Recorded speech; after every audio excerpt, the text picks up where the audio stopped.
warahmatullahi wabarakatuh.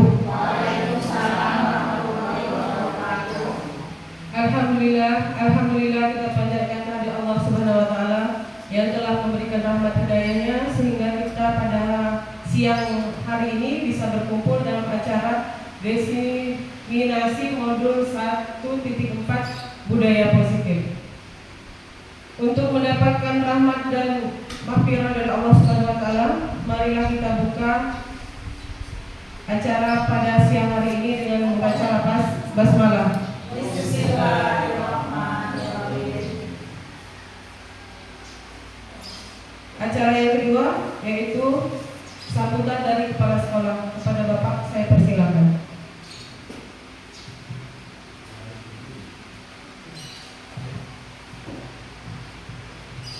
Bismillahirrahmanirrahim.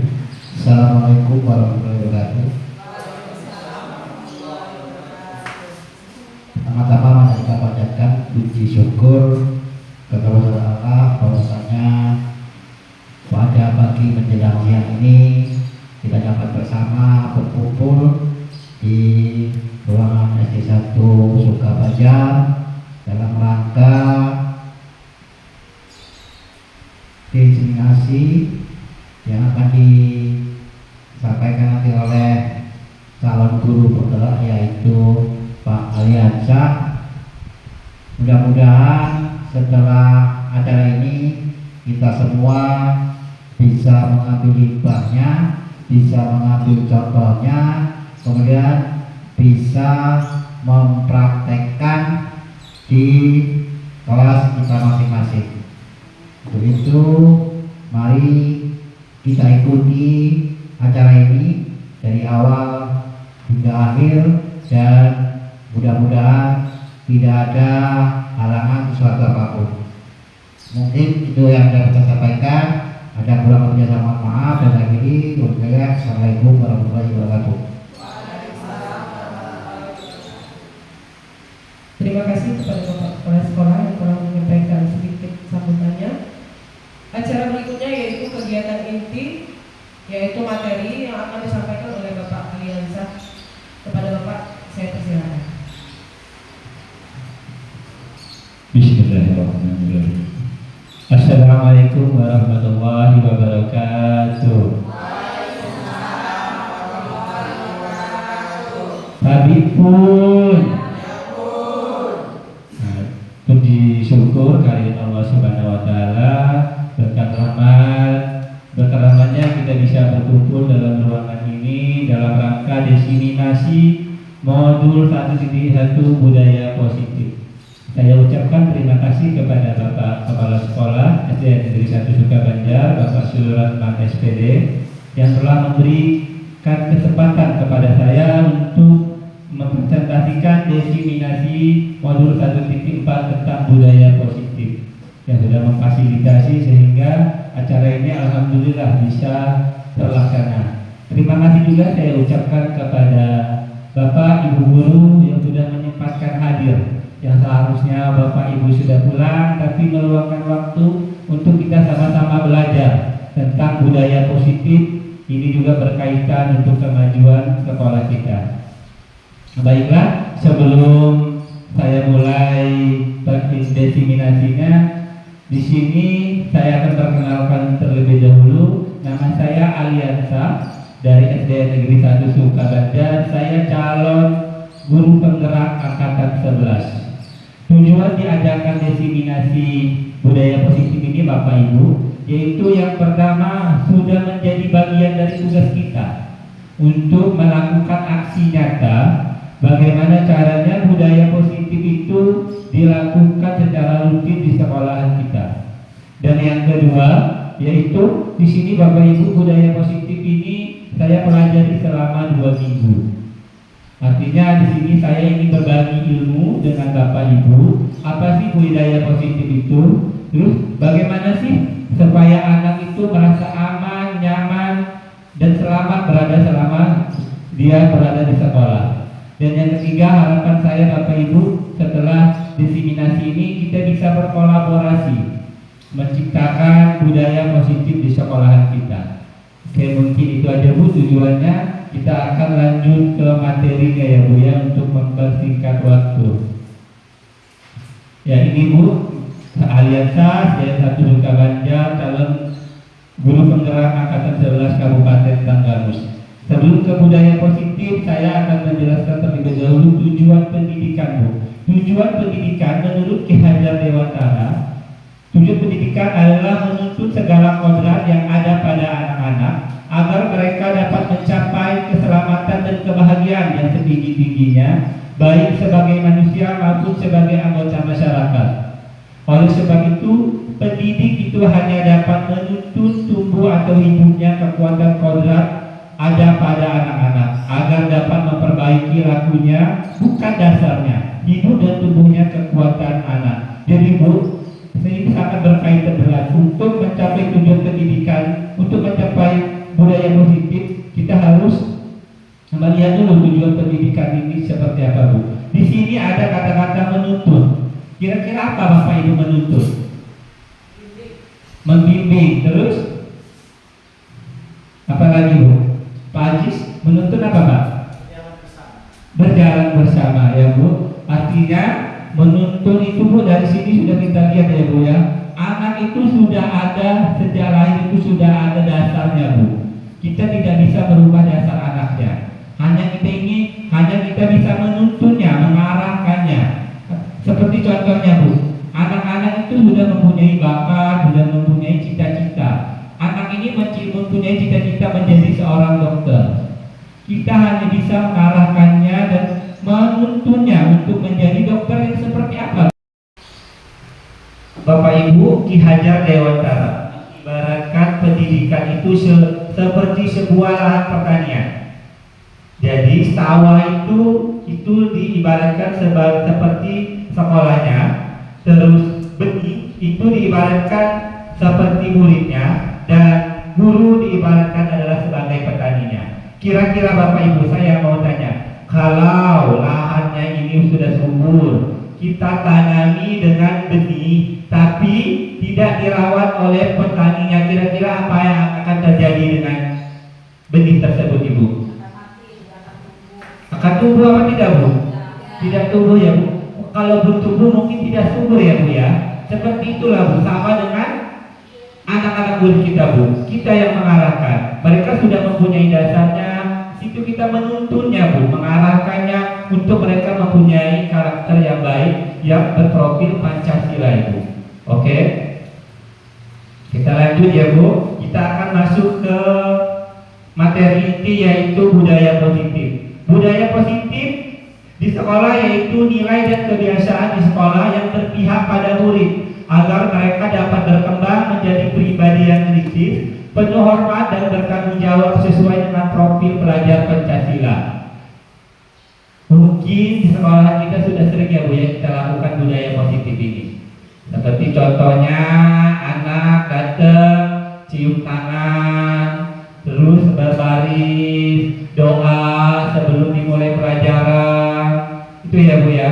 Mungkin di sini saya akan lebih perjelas lagi konsep-konsep dari budaya positif. Jadi konsep budaya positif itu ada 7 Bapak Ibu. Yang pertama perubahan paradigma belajar, yang kedua disiplin positif, yang ketiga kebutuhan dasar manusia, yang keempat motivasi perilaku manusia, yang kelima restitusi atau posisi kontrol guru, yang keenam keyakinan kelas, dan yang ketujuh segitiga restitusi. Ketujuh konsep ini Bapak Ibu yang kita akan bahas kurang lebih 1 jam ke depan. Jadi Bapak Ibu, sebelum saya masuk guru penggerak, saya mengajar sesuai dengan keinginan saya. Setelah saya belajar tentang budaya positif Bapak Ibu, ternyata ada 7 konsep ini ada yang menyentuh saya Bu. Oh ternyata saya kurang tepat nih dalam mengajar. Oh seharusnya saya seperti ini, seharusnya saya tidak menghukum anak, seharusnya saya seperti ini. Begitu ya Bu ya, mudah-mudahan nanti Ibu sama Bu. Oh seperti ini nih yang harus kita lakukan. Gitu ya Bu. Oke Bu, kita masuk ke konsep pertama. Sebelum konsep pertama, saya ada pertanyaan Bu. Pertanyaan pertama, hukuman dapat mendisiplinkan anak. Setuju atau tidak setuju Bu? Setuju, tergantung hukumannya tadi Pak. Hukumannya seperti apa dulu? Setuju, tergantung hukumannya yang seperti apa. Oke. Yang kedua, pemberian hukuman dengan hal positif seperti membaca atau membersihkan halaman sekolah dapat meningkatkan disiplin anak. Setuju atau tidak setuju? Kenapa Bu setuju? Karena di situ kita memberikan hukuman, tapi hukuman itu bermanfaat bagi anak. Oke, yang terakhir Bu, memberi penghargaan dapat meningkatkan motivasi belajar anak. Setuju juga ya Bu ya? Nanti kita akan jawab di 7 konsep ini Bu. Saya setuju dengan adanya hukuman, tapi di sini kita akan jawab Bu. Yang pertama, perubahan paradigma belajar. Dalam membangun budaya positif, sekolah dapat menyediakan lingkungan yang positif, aman dan nyaman agar siswa mampu berpikir, bertindak, dan mencipta dengan merdeka, mandiri dan bertanggung jawab. Yang kedua, disiplin dapat berkaitan dengan kontrol guru terhadap siswa. Jadi siswa itu guru Bu yang mengkontrolnya. Bagaimana anak didik kita supaya mereka di sekolahan ini Bu merasa aman, nyaman, berpikir dan bertindak dan menciptakan dengan merdeka, mandiri dan bertanggung jawab. Kontrolnya ada di kita Bu sebagai guru. Jadi Bu ada simulasi atau dia permainan kepalan tangan Bu. Saya minta nanti salah satu mempraktekkan Ibu Neri sama Ibu Ria ya Bu ya. Ini Ibu Neri mengepalkan tangannya Bu. Coba Bu minta tolong dikepalkan tangannya ke Ibu Ria. Nah Ibu Ria nanti Bu. Ini Ibu Ria, ini di dalamnya ada sesuatu yang sangat rahasia atau sangat berharga. Cuman bagaimana cara Ibu biar, karena kan Ibu penasaran nih, ada apa sih di dalamnya? Bagaimana cara Ibu untuk membukanya? Coba.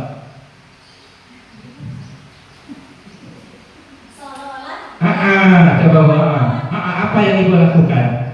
Ibu merayukan atau menghardiknya atau menggelitiknya ke segala macam Bu, sehingga harus terbuka. Kira-kira apa nih yang isinya ya?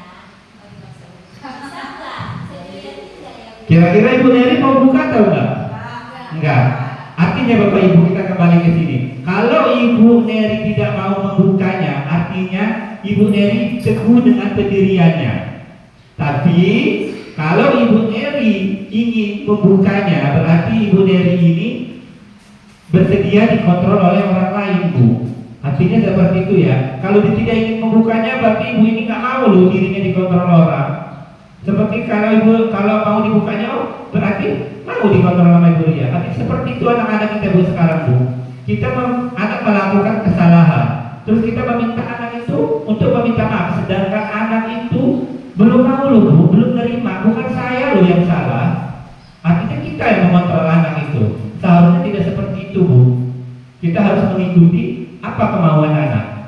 Jangan sampai kita itu mengontrol guru, mengontrol murid yang sepenuhnya Bu. Setelah itu perubahan paradigma belajar. Menurut Dr. William Glasser, ilusi guru mengontrol murid. Yang tadi ya Bu ya, kepala tangan itu salah satu contohnya kalau guru mengontrol murid. Yang kedua, ilusi bahwa semua penguatan positif, efektif dan bermanfaat. Seperti ini Bu contohnya. Anak-anak siapa yang bisa menjawab nanti Bapak kasih hadiah. Emang kalau dia bisa menjawab dia dikasih hadiah. Bagaimana Bu dengan perasaan oleh teman-teman yang lain? Yang ketiga, ilusi bahwa kritik dan membuat orang merasa bersalah dan menguatkan karakter. Jadi seperti ini Bu, kita terkadang guru ini kan membuat anak ini merasa bersalah.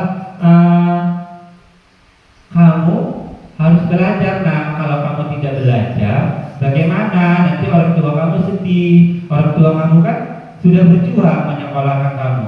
Menjadi bersalah anak itu Bu. Positif Bu memang tujuannya. Cuman kan anaknya merasa bersalah. Yang terakhir, ilusi bahwa orang dewasa memiliki hak untuk memaksa. Disiplin. Apa itu makna disiplin? Kira-kira Bapak Ibu apa itu disiplin? tepat waktu, taat aturan. Ya, kita buka ya Bu ya, maka itu disiplin. Disiplin berasal dari bahasa Latin yang artinya belajar Bu.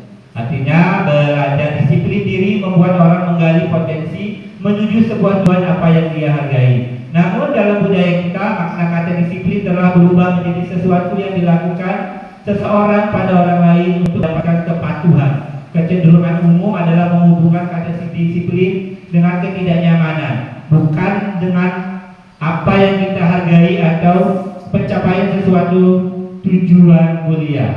Contohnya seperti ini Bu, kita masuk ke Bank BRI disuruh pakai masker, nyaman atau enggak Bu? Kita nggak nyaman ya Bu ya.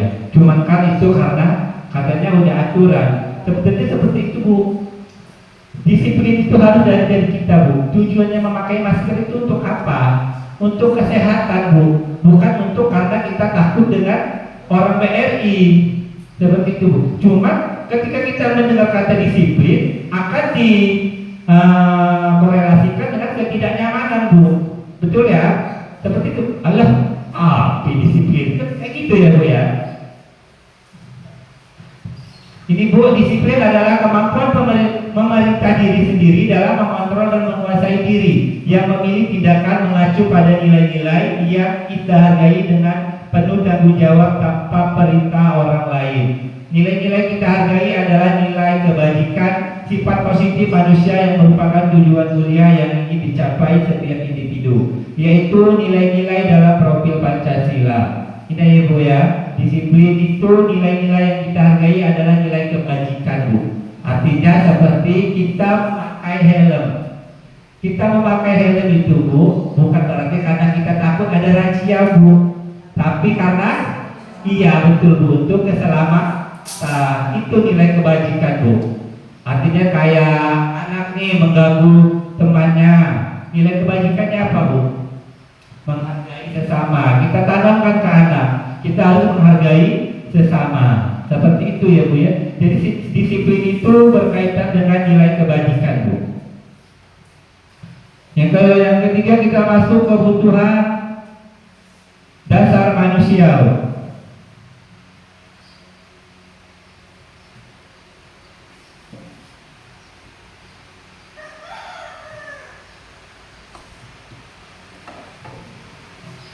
Kebutuhan dasar manusia, realitas kebutuhan setiap orang berbeda. Kita harus berusaha memahami pandangan orang lain tentang dunia. Setiap orang memiliki gambaran yang berbeda.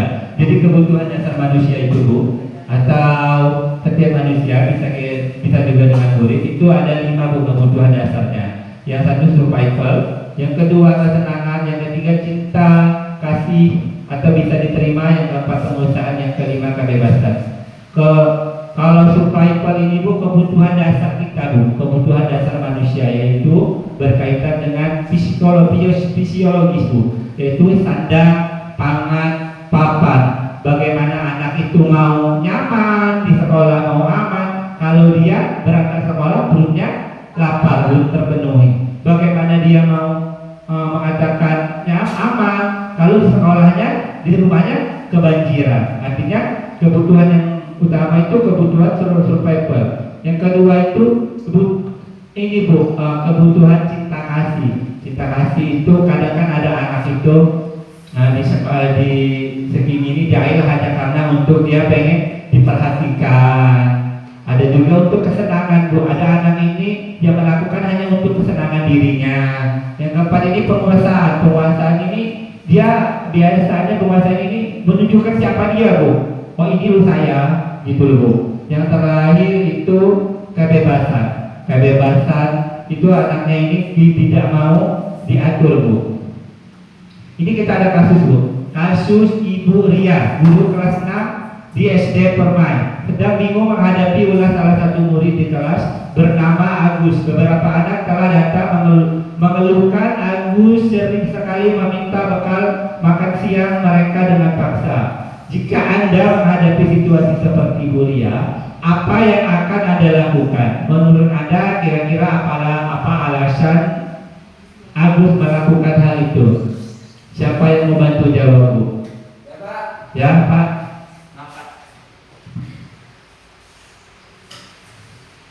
Pada kasus anak SD kelas 6 yang dihadapi ibunya itu sering mengganggu temannya mengambil bekalnya itu, kemungkinan di rumahnya itu tidak disiapkan orang tuanya untuk sarapan pagi. Sampai di sekolah kemungkinan melihat temannya makan, anak itu merasa lapar atau ingin makan seperti temannya seperti itu. Maka jalan satu-satunya dia harus mengganggu temannya itu untuk meminta bagian atau sedikit dari makanan anaknya itu. Itu saja Pak. Apa yang harus dilakukan Bapak sebagai kami menjadi ibu ya? Oh, kemudian sebagai ibu ya, anak itu harus kita dekati, ditegur. Kemungkinan kita jalan satu-satunya yang lain adalah apa? Memberitahukan kepada orang tuanya kalau memang anak itu memang tidak bisa dinasehati di sekolah. Ya, itu aja Pak. Terima kasih Pak Atman. Kita akan lihat ya Bu ya analisisnya Bu. Jadi kita kaitkan dengan kebutuhan dasar manusia. Kenapa Pak siapa tadi Agus? Artinya kita lihat yang kelima tadi, yang pertama kan survival. Artinya kalau dia Agus lapar, orang tuanya tidak membawakan yang bekal makan siang. Setelah kita tanya, ternyata itu berarti dia kebutuhan dasarnya belum terpenuhi, sehingga dia mengambil bekal teman-temannya.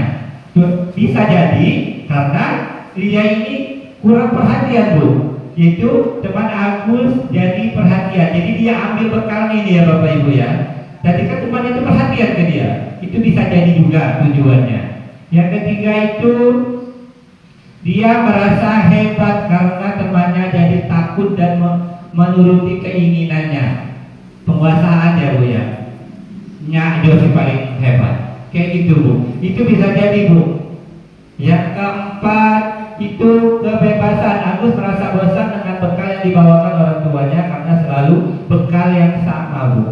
Hino-hino hayang yang ada aku.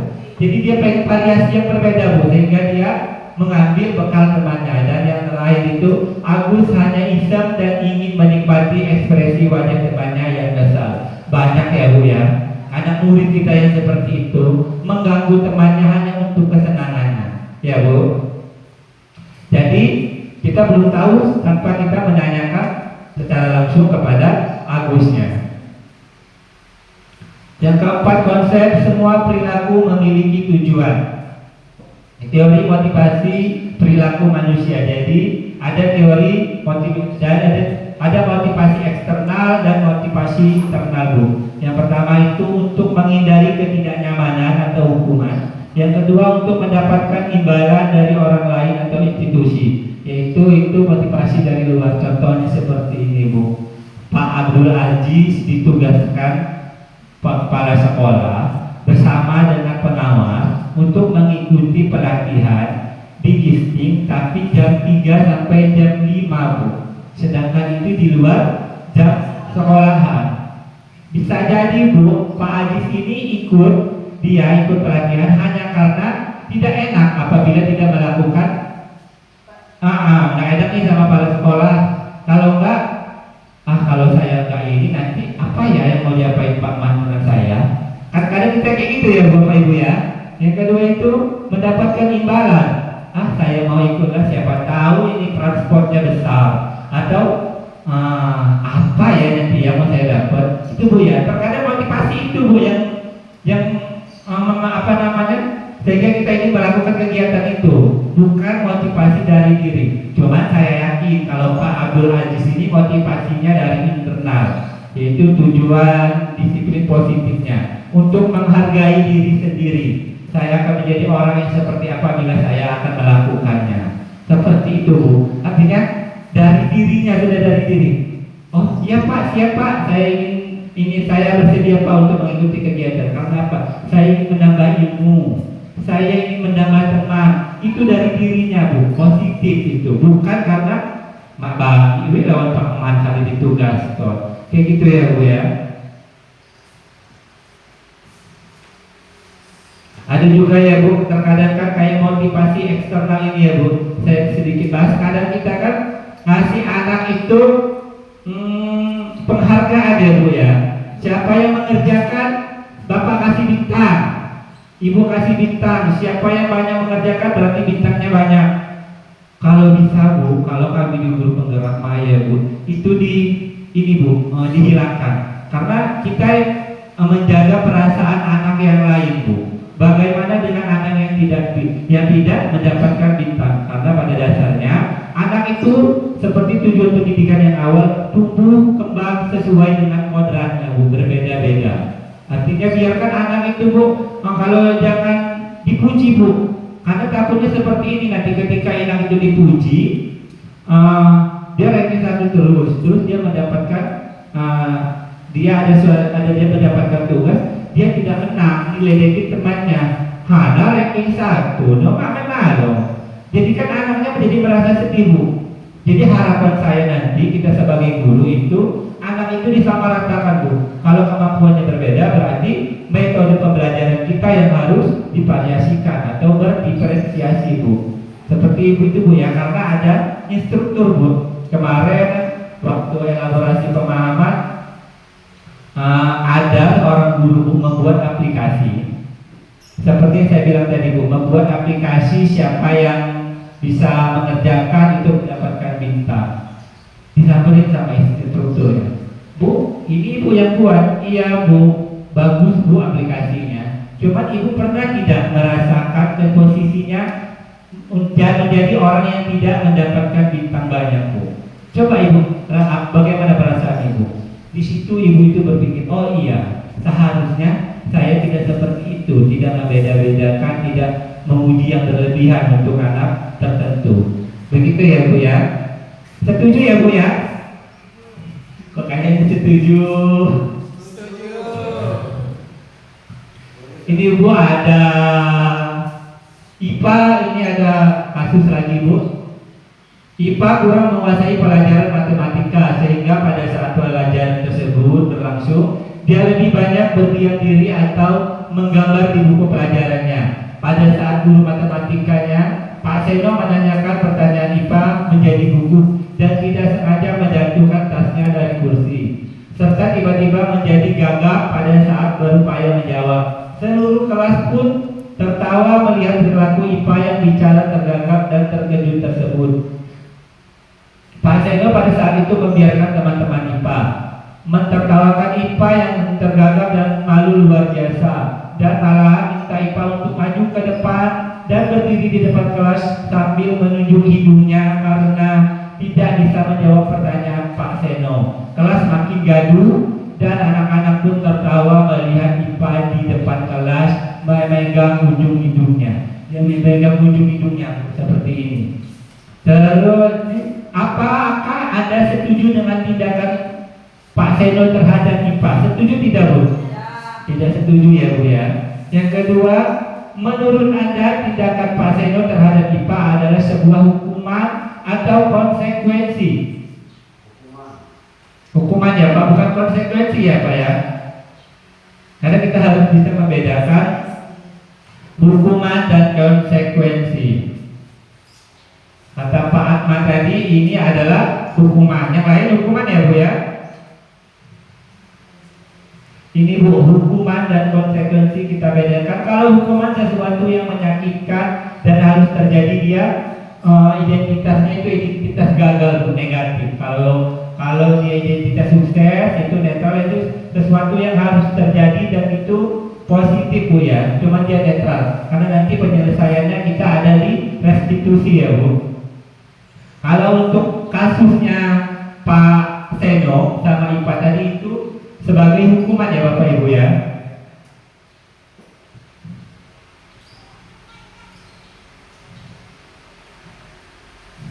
Kira-kira konsekuensi sama hukuman sudah apa belum Bu? Contohnya kalau konsekuensi seperti ini Bu,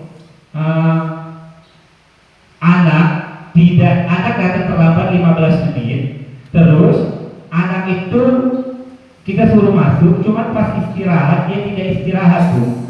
Itu namanya konsekuensi karena dia tidak ikut pelajaran selama 15 menit tersebut. Seperti itu Bu. Kalau hukuman, anak itu terlambat, kita suruh berdiri di depan Bu. Itu namanya hukuman. Sama kayak halnya dengan kalau guru olahraga Bu.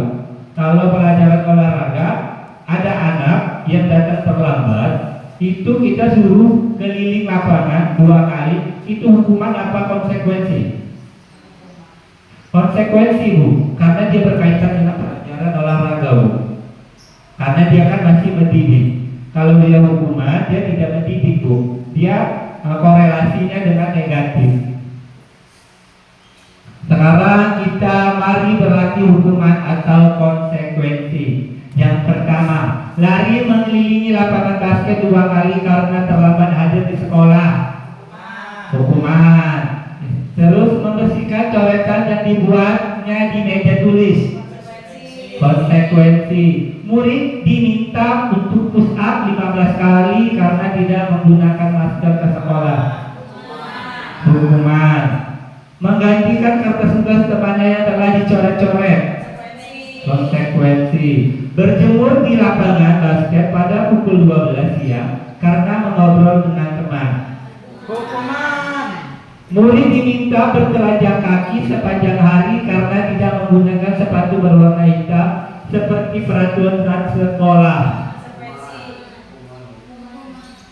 Hukuman ya Bu ya. Karena kan dia hanya bertelanjang kaki, tidak menggunakan sepatu berwarna hitam sesuai dengan peraturan sekolah. Tidak ada korelasinya Bu, karena kan dia hanya tidak menggunakan sepatu Bu. Artinya itu menjadi hukuman Bu. Yang terakhir, berdiri di depan kelas sambil mengangkat kaki satu karena tidak bisa menjawab pertanyaan. Hukuman. Paham ya Bu? Apa itu hukuman? Apa itu konsekuensi? Kalau hukuman dia korelasinya dengan negatif. Kalau konsekuensi itu netral ya Bu. Betul ya Bu ya, hukuman, konsekuensi, hukuman, konsekuensi, hukuman. Yang kelima, restitusi posisi kontrol guru. Di sini Bu, di sini posisi kita Bu, posisi kontrol guru. Jadi posisi kontrol guru itu ada 5 Bu. Yang pertama penghukum, yang kedua membuat merasa bersalah, yang ketiga sebagai teman, yang keempat sebagai pemantau, yang kelima sebagai manajer. Kita sebagai guru akan menjadi seperti apa Bu posisi kontrol kita? Apakah sebagai penghukum, pembuat merasa bersalah, teman, pemantau, atau manajer? Ini Bu. Kalau dia penghukum Bu, biasanya guru mengerti, menunjuk-nunjuk, menyakiti, menyindir. Biasanya guru itu berkata seperti ini Bu. Kalau kamu tidak melakukannya, awas ya, rasakan. Biasanya guru itu seperti itu ya Bu ya. Hasilnya anak murid biasanya akan memberontak Bu, menyalahkan orang lain, dia berbohong. Kaitannya dengan kualitas, murid meletakkan guru di atas luar dunia yang berkualitas. Guru akan menganggap kita ya guru yang suka menghukum Bu. Dan murid akan berkata, biarkan saja, nanti juga marah-marah lagi. Seperti itu Bu, karena dia biasa menghukum ya Bu ya. Dampak kepada murid, murid akan terus mengulanginya. Yang kedua itu membuat merasa bersalah. Biasanya kalau membuat merasa bersalah, gurunya akan berkata, kamu sudah tahu ibu telah sekali mengatakannya, ibu stres. Jadi apa yang kita katakan itu membuat anak ini merasa bersalah Bu. Udahlah ibu stres, kamu kayak gini terus, kayak gitu Bu. Yang ketiga itu sebagai teman Bu. Ayolah lakukan demi ibu. Jadi posisi ini hanya guru ini menganggap posisinya sebagai teman. Ayolah nak lakukan demi ibu. Masa kamu tidak mau? Ingat tidak ibu pernah bantu. Seperti itu Bu ya. Biasanya kan kalau teman kayak gitu ya Bu ya. Yang keempat pemantau. Pemantau ini dia netral ya Bu ya. Umpama anak terlambat, kamu tahu nggak aturannya? Sudah Bu. Ya, kamu tahu kan apa yang kamu lakukan? Terakhir itu Bu sebagai manajer. Nah, posisi manajer ini Bu yang paling bagus Bu. Jadi posisi manajer ini mengcover hal yang positif untuk kita Bu. Jadi manajer mengajukan pertanyaan-pertanyaan tidak menyalahkan muridnya. Kalau dia malah mau membuat kesalahan, kamu kenapa? Dia bertanya dulu, Bu. Apa yang kita yakini? Apa yang bisa kau kerjakan untuk memperbaikinya? Biasanya manajer seperti itu, Bu. Nanti kamu apa yang akan kamu lakukan untuk memperbaikinya? Murid meletakkan dirinya sebagai individu yang positif dalam dunia berkualitas. Bagaimana caranya saya bisa memperbaiki keadaan? Jadi murid itu nanti akan berkata, bagaimana ya saya bisa memperbaikinya?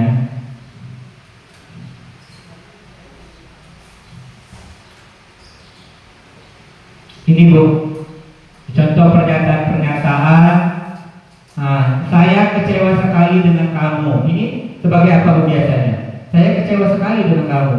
Kalau guru ngomong seperti itu, jadi posisi kontra guru sebagai apa, Bu? Sebagai membuat orang merasa bersalah, ya, Bu, ya. Jadi kan anak murid kalau gurunya udah ngomong kayak gini kan, jadi kayak merasa bersalah dengan gurunya dia. Kamu tidak pernah benar-benar melakukannya. Penghukum, berarti kan dia dari katanya saja sudah kasar, ya, Bu, ya. Sudah ada kata menghardinya. Ayolah lakukan demi ibu. Itu teman, ya, Bu, ya.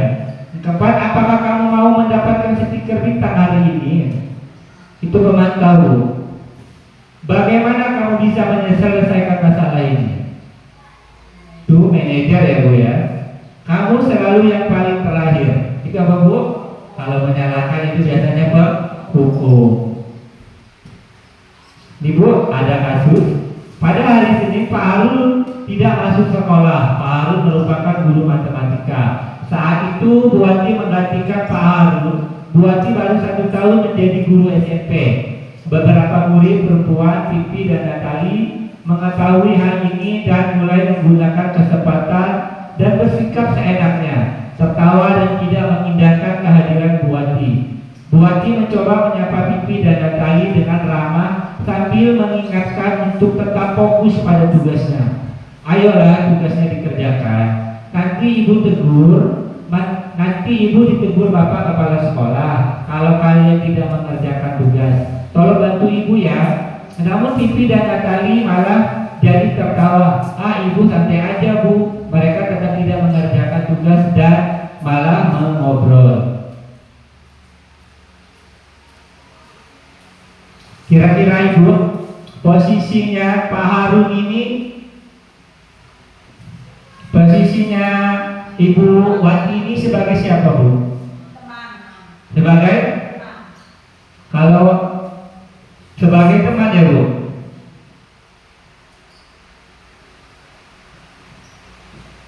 Kenapa bukan sebagai teman? Situ tadi ada kata-kata tolong bantu ibu. Ya, karena ada kata-kata tolong bantu ibu lah, ya. Ibu, ya. Jadi dia sebagai kasus kedua, ya, Bu.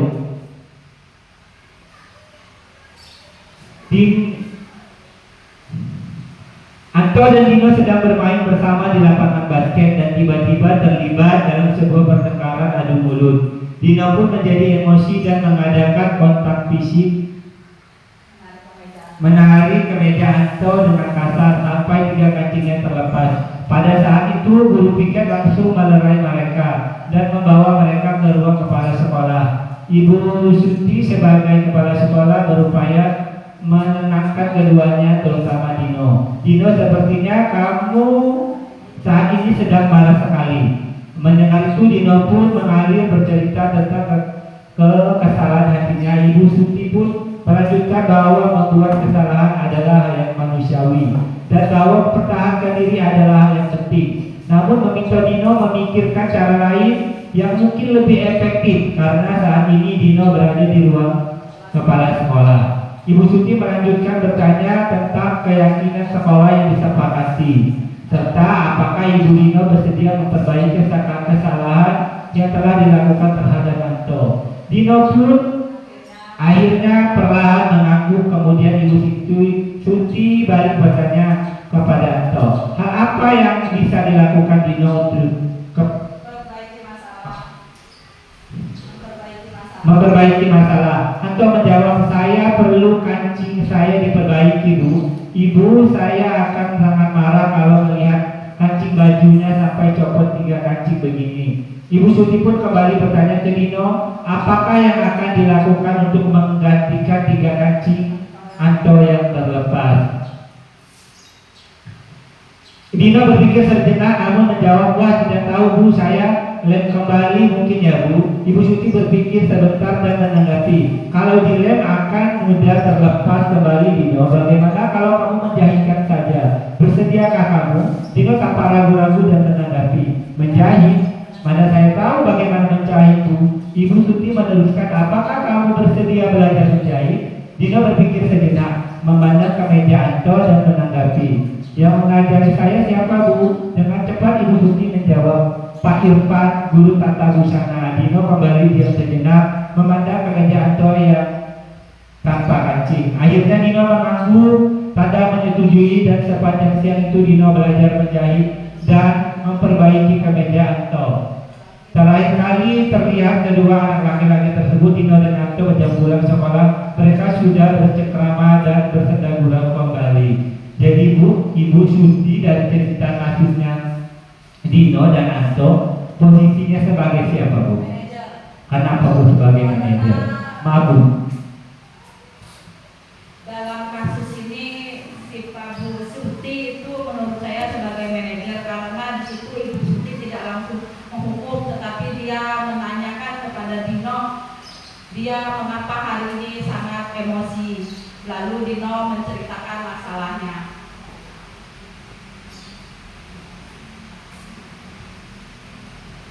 Betul ya Bu ya. Di sini Ibu Suti menjadi sebagai manajer. Alhamdulillah Bu ya, artinya sudah paham semua apa itu sebagai guru, sebagai pemantau, sebagai teman, sebagai pembuat merasa bersalah, ataupun menjadi manajer. Yang kedua konsep yang kita pelajari yaitu Bu, keyakinan kelas. Keyakinan kelas adalah nilai-nilai kebajikan atau prinsip-prinsip universal yang disepakati bersama secara universal, lepas dari perbedaan agama, suku, negara, dan bahasa. Menurut dosen, suatu keyakinan akan lebih memotivasi seseorang dari dalam intrinsik. Seseorang akan lebih bersemangat untuk menjalankan keyakinannya daripada hanya sekedar mengikuti peraturannya. Jadi Bu, keyakinan kelas ini sudah saya lakukan selama saya ketahui yang punya di SDN Satu Sukabanjar, tapi saya sudah melakukan keyakinan kelas. Dasarnya itu dengan membuat kesepakatan kelas Bu. Saya sudah membuat kesepakatan kelas, dan di situ kesepakatan kelas itu dibuat oleh anak-anak murid Bu, bukan dibuat oleh gurunya. Mereka yang membuat kesepakatan kelas. Setelah itu kita menanamkan nilai kebajikannya Bu. Jadi bukan hanya kita membuat kesepakatan terus apabila dia melanggar kita hukum, tidak Bu. Tapi kalau kita sudah membuat kesepakatan kelas, kita tanamkan nilai-nilai kebajikannya Bu, yang untuk dia yakini. Jadi itu menjadi sebuah keyakinan kelas. Dasarnya dari kesepakatan kelas, lalu kita ambil nilai kebajikannya, kita buat sebuah keyakinan kelas, sehingga akan tercipta dengan lingkungan positif di sekolah kita Bu. Jadi jangan, kalau menurut saya yang saya lakukan ya Bu ya, jadi sebelum pelajaran dimulai, saya membuat kesepakatan kelas, dan saya mengambil nilai kebajikannya, yang itu nilai kebajikan itu yang saya tanamkan ke murid-murid Bu, menjadi sebuah keyakinan kelas yang dia harus harus dilaksanakan Bu. Ketika anak itu melanggar, jangan dihukum Bu. Coba kita ingatkan kembali, kita sudah membuat keyakinan kelas. Kamu ingat tidak dengan keyakinan kelas kita? Seperti itu ya Bu ya. Saya di sini ada dokumentasi Bu.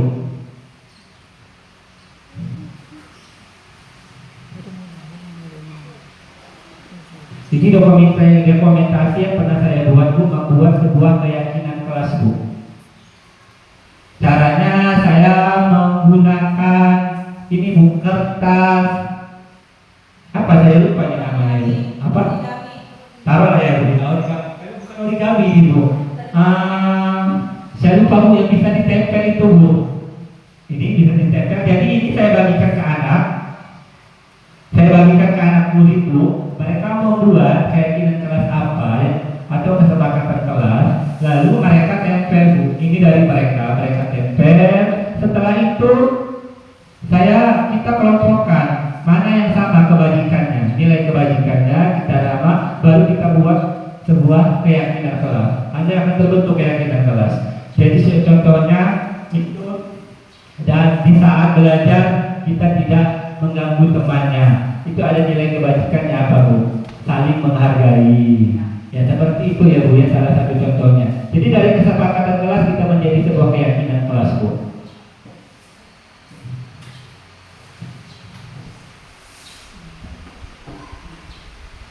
Keyakinan kelas bersifat lebih abstrak daripada peraturan yang lebih rinci dan konkret. Keyakinan kelas merupakan pernyataan yang peserta besar. Pernyataan keyakinan kelas dibuat dalam bentuk positif. Jadi kata-katanya yang positif ya Bu ya.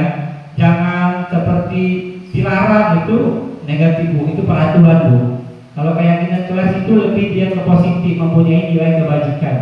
Keyakinan kelas hendaknya tidak terlalu banyak sehingga mudah diingat dan dipahami. Keyakinan kelas sebaiknya selalu yang diterapkan di lingkungan sekolah.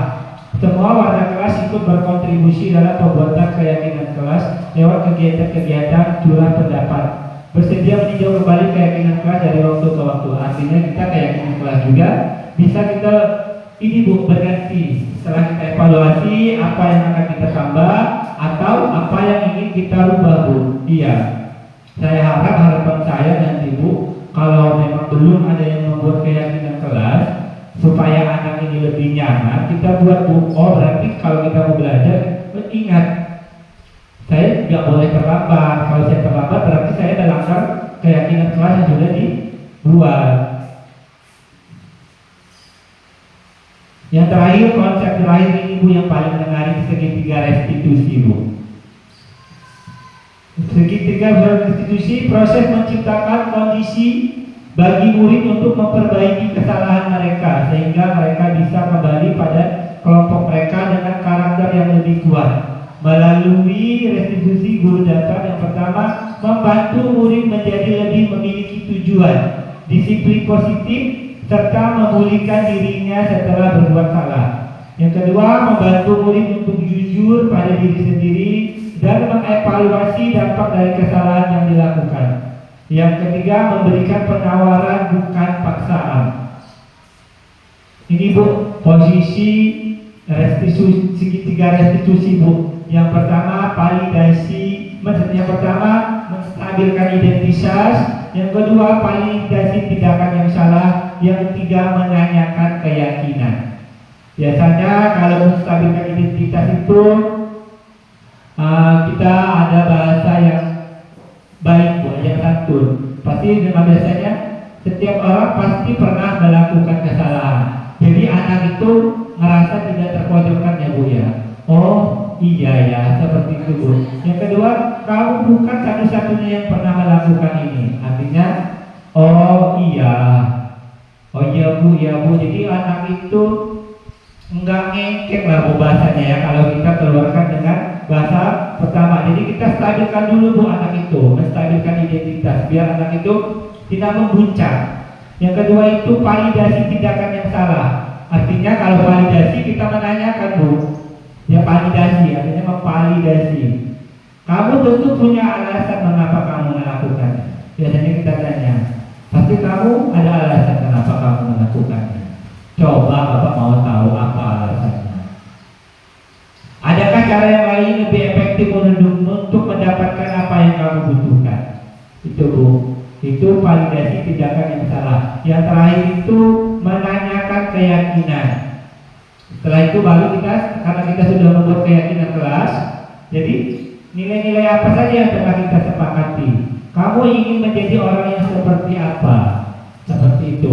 Jadi kita tanyakan, menanyakan keyakinan. Setelah itu kita menanyakan ke dia solusinya Bu.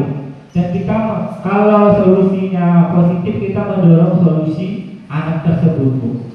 Kalau dia terlambat, kita akan tanya bagaimana cara kamu mengatasinya agar kamu tidak terlambat. Ini segitiga restitusi ini menggambarkan posisi guru sebagai manajer ya Bu ya. Penyelesaiannya bukan menjadi teman atau penghukum, merasa bersalah atau pemantau, tapi lebih cenderung ke manajer, Bu. Ini Bu ya, tahapan segitiga restitusi. Yang pertama, menstabilkan identitas. Yang kedua, validasi tindakan yang salah. Yang ketiga, menanyakan keyakinan. Bu, saya ada video, contoh video, Bu, yang sudah saya buat kemarin bersama murid SDN 1 Sukabanjar dengan Alia. Kita lihat ya Bu ya videonya, penyelesaian masalah dengan segitiga restitusi.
Itu ya Bu ya, salah satu contoh video penyelesaian masalah dengan segitiga restitusi.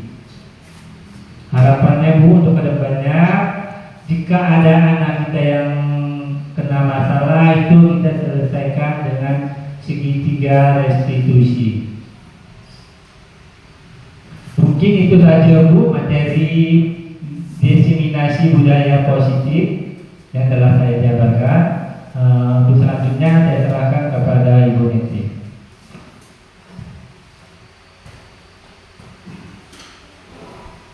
Baik. Acara selanjutnya yaitu tanya jawab dan tanggapan. Saya buka untuk 2 termin pertanyaan. Silakan Bapak Ibu apabila ada yang bertanya.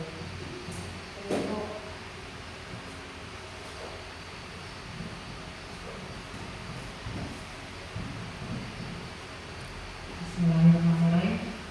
Coba bisa tolong dibuka slide yang tentang restitusi segitiga tadi Pak, atau segitiga restitusi.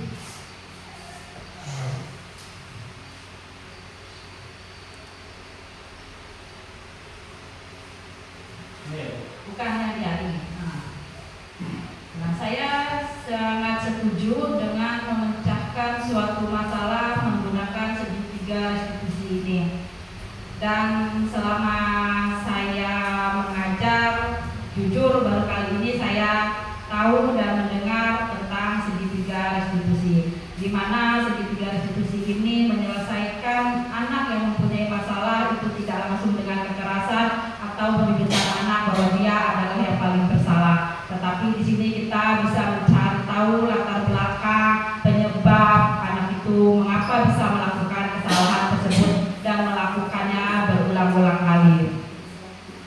Mungkin ini bisa kita terapkan di sekolah tercinta kita ini, bahwa kita mulai belajar dari sekarang untuk menyelesaikan masalah yang ada pada anak-anak itu tidak dengan kekerasan, tetapi kita bisa mencari tahu mengapa kok kamu bisa melakukan masalah ini, bisa melakukan kesalahan tersebut. Nah, mungkin ini kalau di SD mungkin ini sangat cocok ya Pak ya, karena SD itu kan di mana anak-anak itu masih sangat butuh yang namanya kasih sayang, perhatian terhadap guru. Mungkin anak itu melakukan kesalahan bukan karena dia nakal, tetapi hanya satu tujuan mereka, yaitu ingin diperhatikan oleh temannya, ingin diperhatikan dengan gurunya, seperti itu. Terus pertanyaan saya, apakah segitiga restitusi ini cocok diterapkan untuk jenjang SMP? Mohon penjelasannya.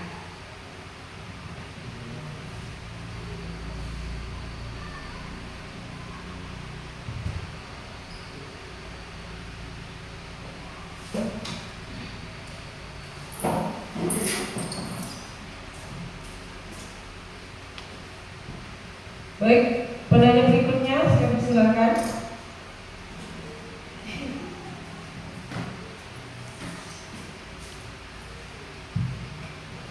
Kepada Bapak Ali pemateri, tolong dibuka tentang guru sebagai teman atau guru sebagai manajer. Posisi kontrol ya? Ya.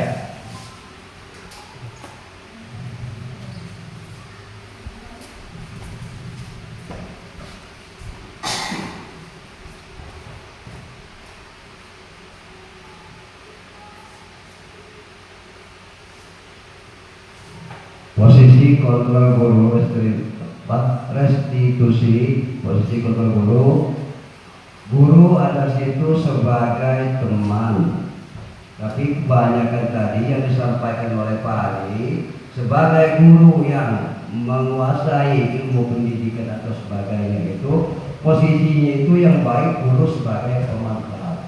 Apakah kita bisa masuk dalam guru sebagai teman atau manajer? Itu posisi kita sebagai guru itu yang mana yang lebih baik, atau bagian apa sebagai teman atau sebagai pemantau atau sebagai manajer? Itu saja Pak.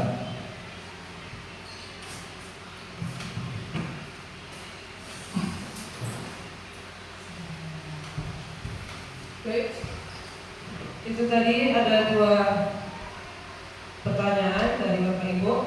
Yang pertama, apakah segitiga restitusi cocok diterapkan di siswa untuk SMP? Pada Bapak, saya persilakan untuk memberikan jawabannya. Ya, terima kasih. Pertanyaan dari Ibu Eka dan saya, katanya apakah cocok segitiga restitusi atau posisi kontrol guru segitiga restitusi ini diterapkan untuk jenjang SMP? Ini Bu, untuk segitiga restitusi ini cocok diterapkan di mana saja Bu, dari jenjang TK, SD, SMP ataupun SMA, tergantung dengan permasalahannya Bu, siapa yang ingin menanganinya. Mungkin Ibu yang Ibu bingung ini kan karena guru SMP ini kebanyakan guru mapel semua ya Bu ya, tidak ada yang bertanggung jawab, betul ya Ibu ya.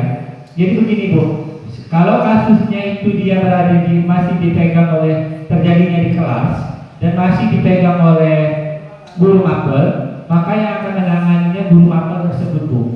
Jadi kalau kasusnya dia berada di luar sekolah atau pada saat posisi istirahat, itu yang cocok untuk menanganinya guru BK Bu. atau dengan kolaborasi dengan guru apa wali kelasnya Bu, karena kan wali kelas yang tahu anaknya Bu, sifat anaknya.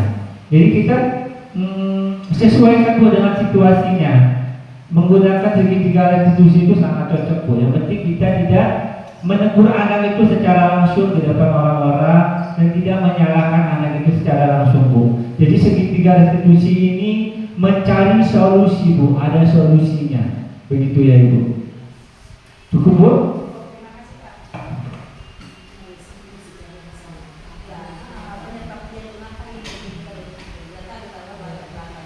Ya, ke pertanyaan yang kedua, mana yang lebih baik, restitusi posisi kontrol guru, apakah dia sebagai penghukum, pembuat merasa bersalah, atau sebagai teman, pemantau, atau dia sebagai manajer? Sudah Bapak untuk memberikan tanggapan. Iya, terima kasih Pak. Jadi pertanyaannya dari kelima posisi kontrol ini mana yang lebih bagus? Cuma di sini saya melihat dari pertanyaan Pak Ahmad, sebagai teman dan sebagai pemantau ini kan positif ya, mungkin begitu ya Pak ya. Kalau sebagai penghukum dan pembuat rasa bersalah, sepertinya itu sudah konotasi negatif ya Bu ya. Kita tidak ingin dicap sebagai guru yang suka menghukum atau guru yang suka membuat anak menjadi merasa bersalah ya, karena itu sangat negatif. Cuman Pak, di sini teman dan pemantau. Teman dan pemantau di sini Pak tidak memberikan solusi Pak. Seperti yang kita jelaskan saya tadi itu sudah saya jelaskan.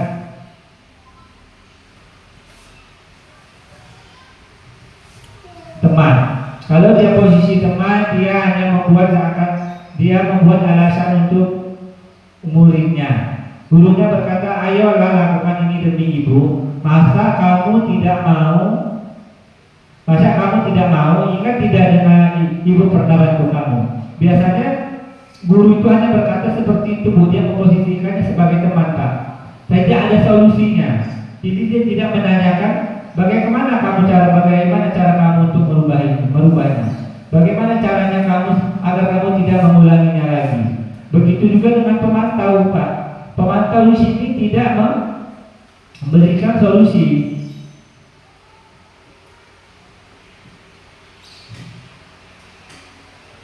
Makanya di sini yang paling cocok itu yaitu sebagai manajer Pak posisinya. Karena di sini kita tidak langsung menyalahkan anak, tapi kita menstabilkan identitas anak itu. Mungkin anak itu masih emosi. Jadi kita dukung Pak. Bukan berarti kita mendukung kesalahannya, bukan. Tapi kita mendukung keadaan dia saat itu. Oh iya nak, wajar karena kamu melakukan itu. Karena kan kamu melakukannya karena alasannya seperti mungkin Bapak juga kalau menjadi kamu, Bapak juga akan melakukan hal yang sama. Begitu. Setelah itu kita tanya Pak Jasin tindakan yang salah. Kita menanyakan kenapa dia melakukan itu. Setelah itu Pak, baru kita menyampaikan keyakinan itu Pak. Kita memberikan solusi, membantu anak itu menemukan solusi Pak. Tapi bagusnya kita menanyakan terlebih dahulu bagaimana bagusnya, karena sebaik-baiknya kita itu tidak mengontrol anak, tapi dari dirinya Pak, dari keyakinannya. Artinya solusi itu memang ikhlas dia melakukannya, bukan kita kamu harus berubah, kamu gini, bukan solusinya langsung yang kita keluarkan Pak. Cuma ketika anak itu tidak bisa mendapatkan solusi, kita bantu anak untuk menemukan solusinya Pak. Jadi posisi yang paling bagus itu adalah manajer Pak. Karena di situ manajer membantu anak menemukan solusi dari permasalahannya. Begitu Pak. Cukup ya Pak?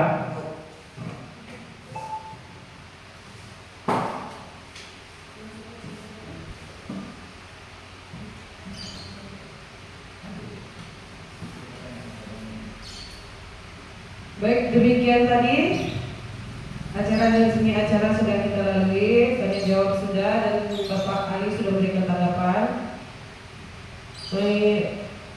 Acara berikutnya yaitu doa pada Bapak Abdul Aziz, saya persilakan.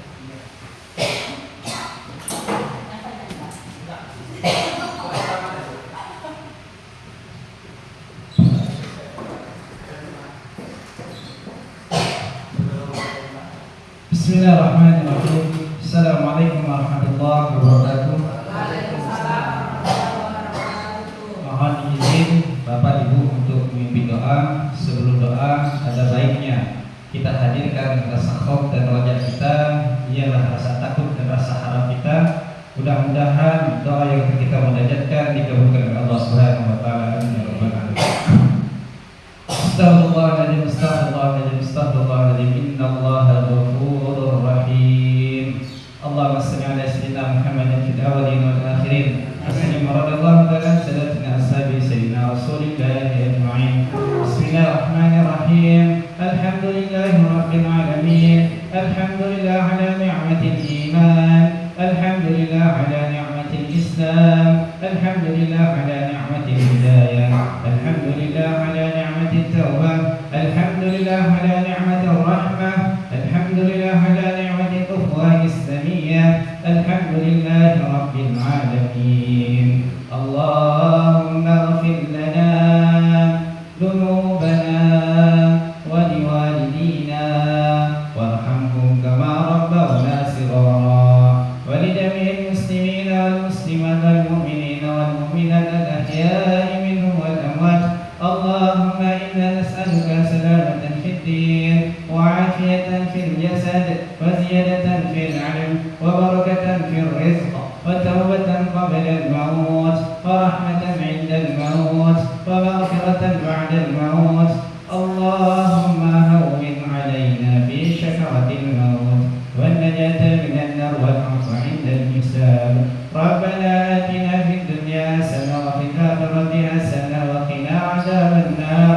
سبحان ربك رب العزة عما يصفون وسلام على المرسلين والحمد لله رب العالمين. Assalamualaikum warahmatullahi wabarakatuh.